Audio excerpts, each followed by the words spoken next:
공생도 네 가지로 나누어서 생각할 수 있습니다. 첫째로 공생은 법의 문제입니다. 법이라고 하는 것은 함께 더불어 살기 위한 사회적인 장치, 제도입니다. 그러므로 더불어 살자고 강조하면서 법을 지키지 않는다는 것은 있을 수 없는 일입니다. 왜 교통법규를 지켜야 하는가? 이유는 간단합니다. 더불어 살기 위함이에요. 차선은 동시에 2개 이상을 못 바꾼다. 유턴을 할 때는 제일 앞까지 가서 돌아야 된다. 법규만 지키면 돼요. 그런데 유턴하면 어떻습니까? 뒤에 있는 차들이 먼저 돕니다. 여러분들께서 우리 그리스도의 이름으로 사랑합니다. 이웃을 사랑하십시다. 100번 이야기를 하시고서도 그런 법규를 지키시지 않는다면 어제 말씀드렸던 것처럼 여러분들의 모든 이야기는 졸업식장의 송사답사와 같아질 수 있습니다. 진실이 담기지 않은 말들은 공기의 진동에 지나지 않습니다. 진실이 담겨야 세상을 바꿉니다. 그 진실은 내가 지킬 때에만 되는 겁니다. 제가 한국에 와서 몇몇 대학교에서 이 얘기를 했습니다. 각각 다른 대학교를 다니는 두 학생으로부터 같은 내용의 이야기를 들었습니다. 여름방학 때 제3국으로 단기 선교 여행을 갔습니다. 비행기 속에서 단기 선교 여행 팀장이 대한항공 담요를 다 백에 살짝 넣으라고 그랬습니다. 이유는 현지에 도착하면 리무진 버스를 타고 장소와 장소를 옮길 때 오랫동안 버스를 타는데 하도 에어컨이 세게 나와서 춥다는 거예요. 추우면 그것을 미리 유경험자가 알면 서울을 출발하기 전에 점퍼를, 스웨터를 준비하게 해야죠. 비행기 안에서 대한항공 담요를 훔치게 했습니다. 그 단기 선교팀들이 다 훔쳤습니다. 그리고는 리무진 버스를 타고 옮길 때 훔친 담요를 덮고 자다가 버스가 서면 내려서 기타를 치면서 예수 믿으라고 했습니다. 그러면 그들에게 있어서 예수 믿는 것은 무엇이고 선교는 무엇입니까? 법을 지키지 않고 더불어 살자는 것은 아무리 이야기해도 그것은 하나님 앞에서 참말일 수가 없습니다. 두 번째로 더불어 산다는 것은 예의의 문제입니다. 법이라는 것이 더불어 살기 위한 타율적인 제도라면 예의란 함께 더불어 살기 위한 자발적인 규범입니다. 예의를 갖추지 않고는 더불어 살 수 없습니다. 오늘날 각 가정마다 아이를 한 명 혹은 한두 명을 키웁니다. 그리고 그 아이들의 길을 살려주는 것이 가장 좋은 교육인 양 되어 있습니다. 많은 분들이 경험하셨을 것입니다. 아이들을 데리고 무슨 피자집이라든지 이런 집에 가보십시오. 거기 샐러드 바가 있죠. 뷔페 식당에서도 마찬가지입니다. 여러 번 목격했습니다. 아이들이 야채를 전부 다 손으로 진리죠. 아무도 야단치지 않습니다. 부모는 물론이고요. 종업원 야단 못 칩니다. 왜요? 종업원이 야단치면 큰일 나거든요. 호통을 당하거든요. 그리고 그 부모가 다시 오지 않거든요. 작년에 제3국 모국에서 거기에 있는 선교사님 대회가 있었습니다. 그 나라에 있는 선교사님들이 아이들을 다 데리고 많은 식구들이 모였습니다. 아침에 일어났는데요. 7시부터 호텔 복도에서 선교사님 아이들이 뛰면서 총싸움을 하고 노는데 큰 호텔이 난장판이 됩니다. 그 호텔 사장님 부인이 한국 분이었습니다. 그 사모님이 특별히 그 호텔을 싸게 해주셔서 그 호텔에서 선교대회가 열리게 된 것입니다. 그 호텔의 종업원들이 자기 사장 부인이 한국 사람인데 한국 애들 야단 못 치죠. 제가 너무너무 민망스러워서 마지막 날 그 사모님께 제가 사죄를 드렸습니다. 그리고 참 입장이 많이 상하셨죠. 곤란하셨죠. 그랬더니 그분이 이런 얘기를 하십니다. 여러분, 더불어 살기 위해서는 남에게 방해가 되어서는 안 됩니다. 그것은 예의를 지키는 것입니다. 내가 내 자식에게 예수님 사랑을 가르치면서 남에게 예의를 범하는 짓을 내버려 둔다면 그것은 바른 예수님 사랑일 수가 없습니다. 제가 작년에 캐나다에서 돌아올 때입니다. 마침 모 대학교 여자 선교 무용단이 제 옆자리를 주위로 쭉 앉았습니다.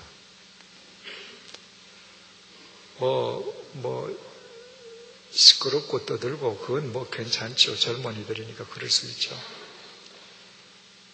비행기를 타고 나면 식사를 하고 나면 태평양을 건너면 잠을 자는 시간이 있습니다.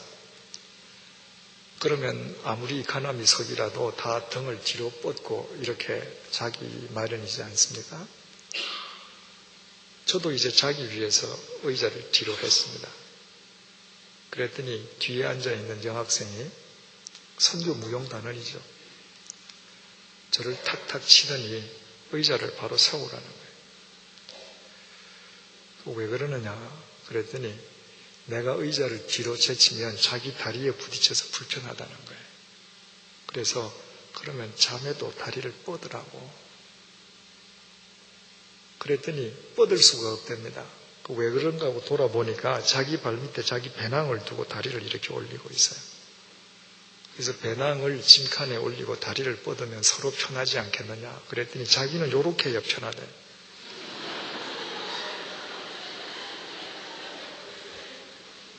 그러니까 밤새 자기가 편하게 가기 위해서 저는 세우고 가라는 것입니다.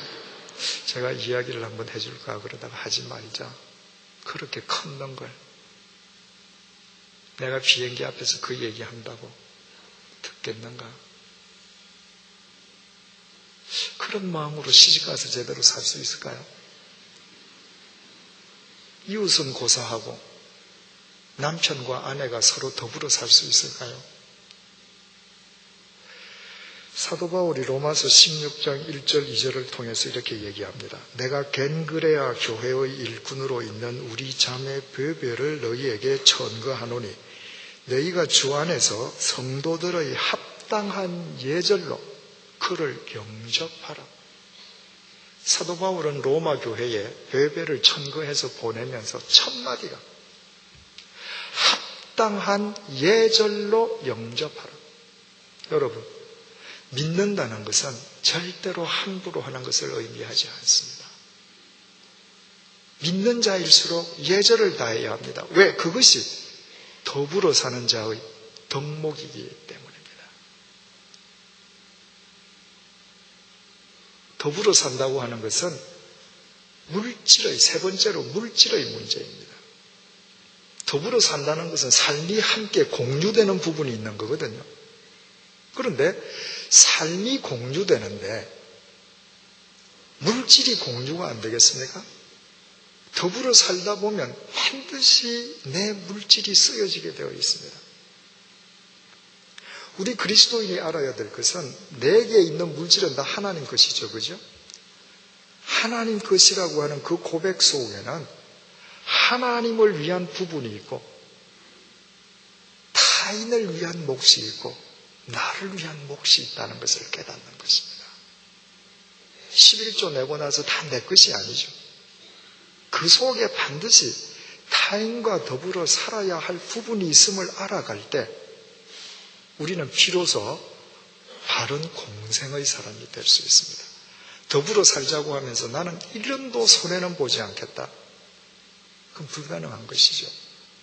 얼마 전에 모 언론기관에서 저는 무엇을 근거로 해서 조사를 했는지는 모르겠습니다만은 세계 각 나라별로 1년 동안에 타인을 위해서 희생하는 돈의 액수를 조사해서 발표한 적이 있었습니다.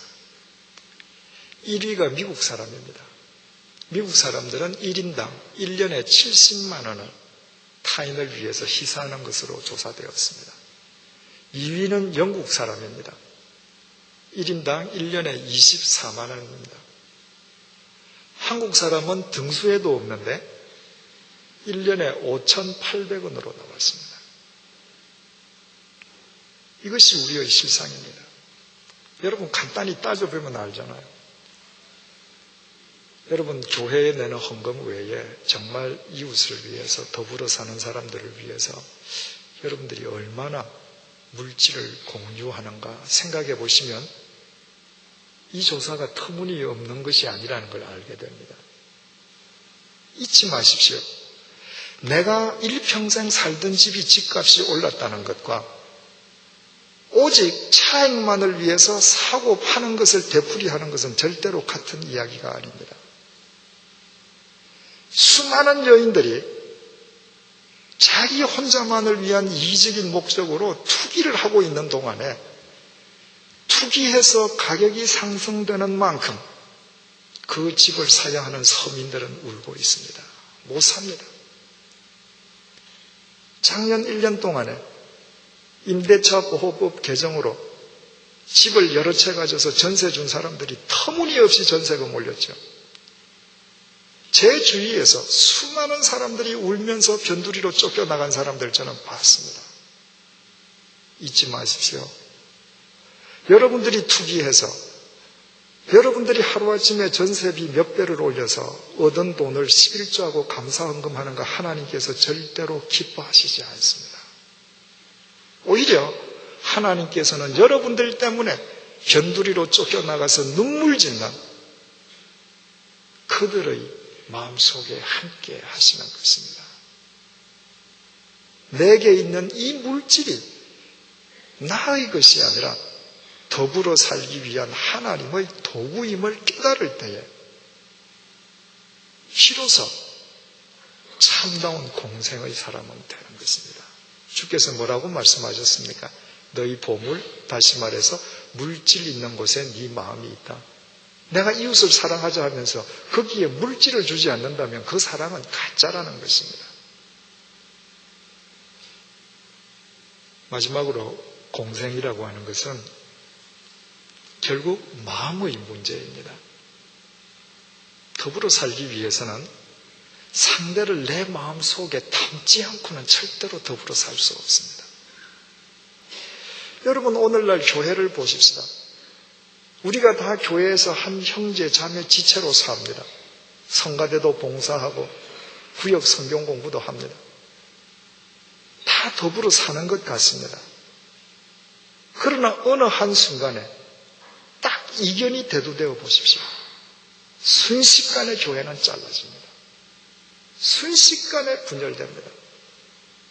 상대의 실상이 드러난 뒤에도 더불어 사는 것이 진정한 공생인데 서로 실체가 드러나기 전에는 공생하는 것처럼 보이다가 실체가 드러나는 순간부터 등을 돌립니다. 마음으로 받아들이지 않기 때문입니다. 예수 그리스도께서 이렇게 말씀하십니다. 너희 안에 이 마음을 품어라. 곧 예수 그리스도의 마음이니 오히려 자기를 비어 종의 형체를 가져 사람들과 같이 되었고 주님의 마음을 배우라는 것입니다. 주님의 마음이 뭐죠? 하나님이시지만 그 마음이 먼저 인간을 받아들이셨습니다. 그래서 인간처럼 되시고 인간과 더불어 계신 것입니다. 주님의 마음을 닮으라고 하는 것은 내가 더불어 살기 위해서는 그 주님의 마음처럼 상대를 내가 마음으로 먼저 받아들여야 합니다. 여러분 이 시간 여러분들의 영혼의 눈을 감으시고 여러분들의 속을 진리의 빛으로 비추시고 한번 들여다보십시오. 도대체 여러분들 속에 몇 사람이나 들어있습니까? 여러분들과 다른 사람이 몇 사람이나 여러분들의 마음에 품겨 있습니까? 그 수가 많아질 때에 비로소 공생의 사람이 되는 것입니다. 남아프리카 공화국에 가면 다른 나라에서 볼 수 없는 현상을 보게 됩니다. 그곳에 있는 모든 지폐에는 동물의 그림만 그려져 있습니다. 어느 나라든지 화폐에는 그 나라 역사적인 위인이나 문화재의 그림을 그려놨습니다. 그것이 자기 나라를 홍보하는 방편이거든요. 그런데 남아프리카 공화국에는 짐승밖에 없습니다. 코끼리, 코뿔소, 표범, 사자, 버펄로 이렇습니다. 그 땅은 300년 동안 화란의 개혁교회 출신 화란 크리스찬들과 영국 성공회 출신의 영국 크리스찬들이 300년 동안 그 땅을 다스렸습니다. 그럼에도 불구하고 흑인들이 보기에 존경할 만한 사람이 없었습니다. 그동안 백인들이 어떻게 했는지를 보면 이해가 됩니다. 그들은 불과 얼마 전까지 아파르트헤이트, 인종차별을 법으로 명시를 했습니다. 집단지역법. 흑인들 너희들은 여기서 살아. 우리 백인들은 여기서 산다. 그런데 흑인들이 자꾸 들어와요. 원주민 토지법. 흑인들 너희들 이 선 그은 거 여기 넘어오면 죽어. 인종간 통혼 금지법. 유색인종 너희들 백인 혹 유혹해서 결혼해 죽어. 배덕법. 흑인들 니네들이 유색 사람하고 섹스를 해. 섹스 자체만 해도 죽여.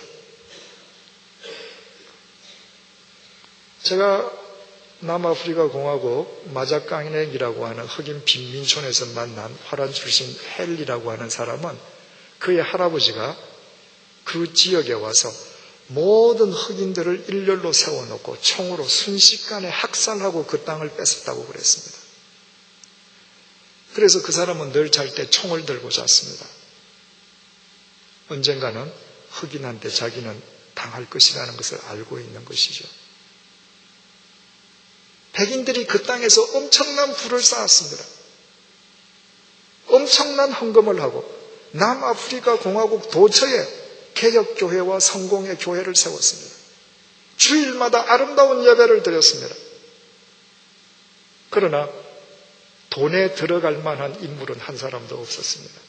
저는 그 짐승밖에 없는 돈을 보면서 하나님의 메시지를 들었습니다.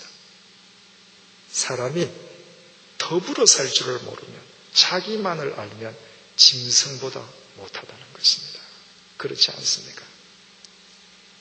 반대의 경우가 있습니다. 1863년에 미국 대통령 아브라함 링컨은 흑인을 해방시키는 법안을 공포했습니다. 그러나 그 이후에 100년 동안 흑인들이 제도적으로 법적으로 자유를 누렸던 것은 아닙니다. 오히려 흑인들은 방치되어 있었습니다. 그러나 오늘날 흑인들은 백인과 결혼할 수 있습니다. 50년대까지만 해도 백인들이 흑인들과 살이 부딪힌다고 농구 경기도 하지 않았는데 오늘날 모든 농구 스타들은 흑인들입니다. 적어도 미국에서 언어로 흑인을 인종 편견하는 말을 하면 법적으로 제재를 받게 되어 있습니다. 그 점점에 누가 있는가? 우리가 잘 아는 마틴 루터 킹 목사가 있습니다. 그는 흑인 빈민의 아들로 태어났습니다.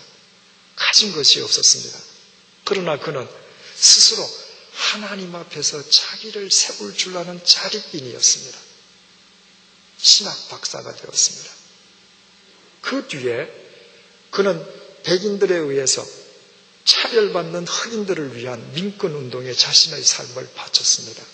그러나 흑인 민권운동을 위해서 나섰던 흑인들은 수없이 많습니다. 그러나 다 실패했습니다. 이유는 간단합니다. 대표적인 예로 말콤 X와 같이 다른 흑인 지도자들은 모두 백인을 부정하는 것이었습니다. 흑인들 우리만의 권리를 되찾겠다는 것입니다. 그러나 마틴 루터 킹은 달랐습니다.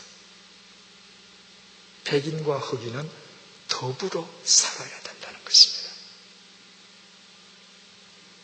흑인에 대한 인종 편견을 끊는 것은 흑인만이 이기는 것이 아니라 하나님께서 창조하신 흑인을 편견이라는 감옥 속에서 바라보고 있는 백인 여러분들의 승리이기도 하며 그는 외쳤습니다. 우리 함께 승리하자고 외쳤습니다. 바로 그 공생의 외침이 미국 백인들의 양심을 뒤흔든 것입니다. 그리고 그 한 사람에 의해서 오늘날 흑인은 제도적으로, 법률적으로, 사회적으로 새로운 대접을 받습니다. 링컨은 군대와 대포를 들고 법령을 선포했을 뿐입니다. 그러나 마틴 루터 킹 목사는 하나님을 향한 믿음의 자립성과 공생성으로 그 일을 해내었습니다. 마틴 루터 킹이 더 위대하면 두말할 나위가 없습니다. 사랑하는 교우 여러분, 우리의 삶이 믿음 안에서 자립과 공생의 교직이 되게 하십시다. 바로 우리의 삶을 수틀로 삼아 하나님께서 당신의 역사를 펼쳐 가실 것입니다. 기도하시겠습니다. 하나님, 주님을 사랑하는 동안 지체들과 하나님의 말씀을 상고하게 해주셔서 진심으로 감사드립니다.